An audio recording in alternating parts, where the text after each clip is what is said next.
Hi, welcome back. This is Nick Agram once again.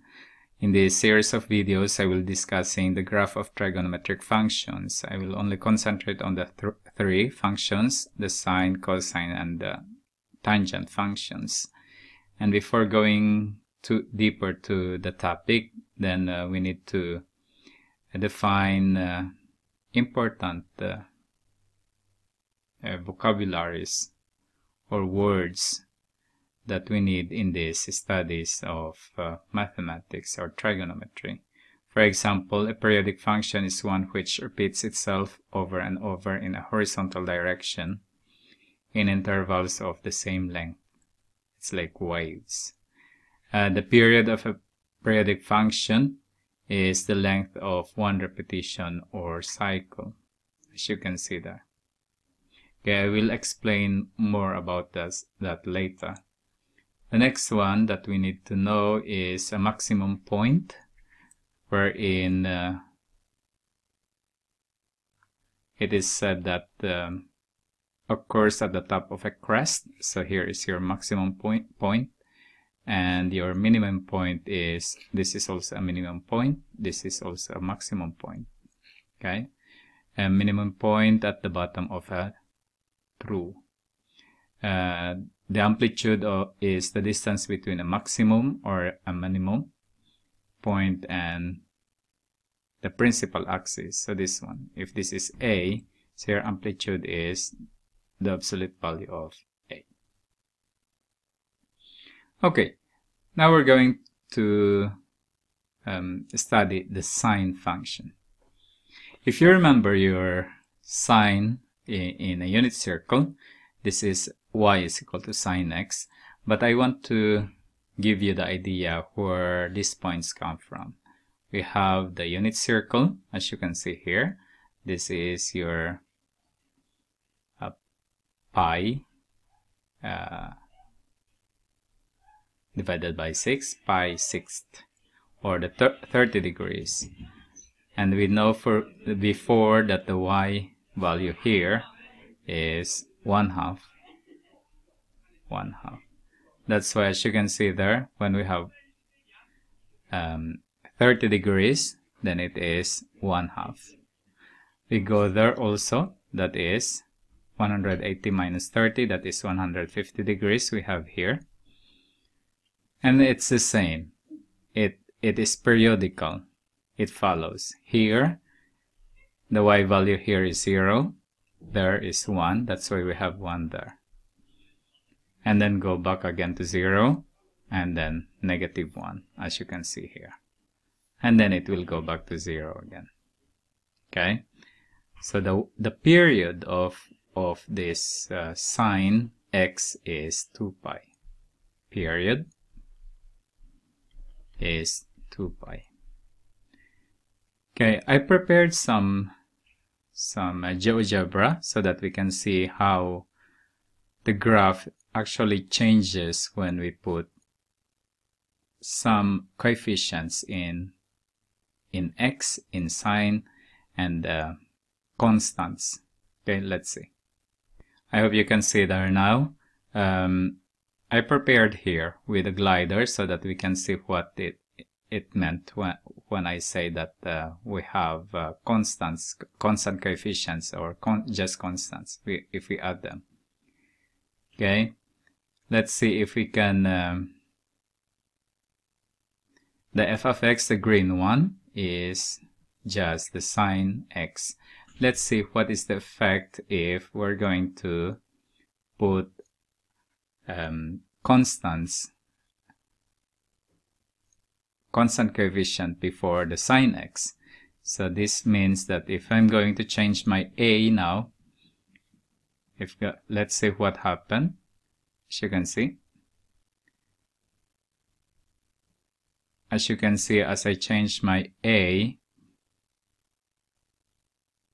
to different, the amplitude changes. The period doesn't change, just the amplitude. So if I have 5 there, then I have the highest, the maximum point is 5. I have 0. If I have 0, then I have just no waves. Okay, and if I have negative 5, then it is still 5 is the amplitude, but you can see here the behavior of the graph changes. Okay, the opposite of the green one. So what's this A means? What this do? It affects the value, the amplitude, the value of the amplitude. Okay, I will remove that. Now I have the second one, this one. It's the same, but now I have B. B cannot be 0. Let's see what happened if I'm going to do 0. It cannot be 0. It should be, it cannot be negative. It should be positive. What does this do? As you can see, it doesn't matter if it's negative or positive.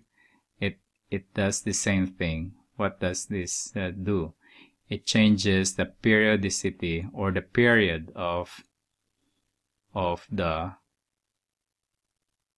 function.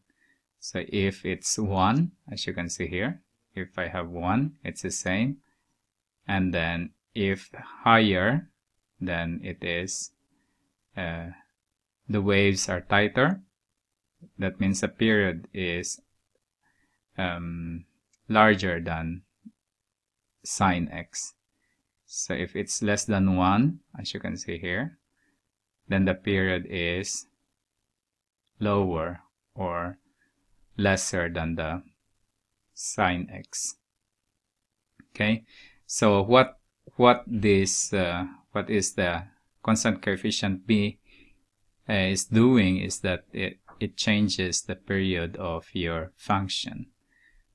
Okay, how about the C, this one, the third one? What does this do? It looks like this. My function is look like this. I should not have J there. X minus C. What does, if you remember your transformation of functions, then this one do now. It changes. It is the same, but it changes. If C is positive, then it transforms to the right side of the original one. But if it's negative, it is on the left side, transform on the left side. Okay. And then if the next one, it's still the same. And then if this now looks like this. We have sine x plus d. We have a constant. Okay, let's see. Right now it's 0. So if we will do positive, it doesn't change the periodicity, but it changed when x is equal to 0. Sine x is equal to 0. It changes the value, as you can see here. So when it is 0, it is negative. It only changes the start value, the start value of your function. Okay, so if we're going to put them together, as you can see there now, I will change this to the left, to the right. If positive, to the left it's negative. Up and down. That's the do. Periodicity. The larger, the more period it has. Okay, and this one is, it affects the amplitude. Okay, the D here, this one, it doesn't affect the amplitude. It's the same amplitude, but it only give you where to start when x is 0. Okay, if we go back here now, here, the general sine function. A, it affects the amplitude. B, affects the period. C, affects horizontal translation. If C is greater than 0, then it transforms to the right. And if it's negative, it transfers to the left. D, affects vertical translation. Okay. And then the period of the general sine function is 2 pi, as we can see. But if you have B, then you need to divide it by B. And the amplitude is always the absolute value of A. Okay. I think I stay there. In my next video, I will be discussing some examples about the sine function. And thank you for watching. I hope that you learned something. My English is not that very good, but I hope you learned anyway. And I hope to see you next time in my next video. Have a nice day.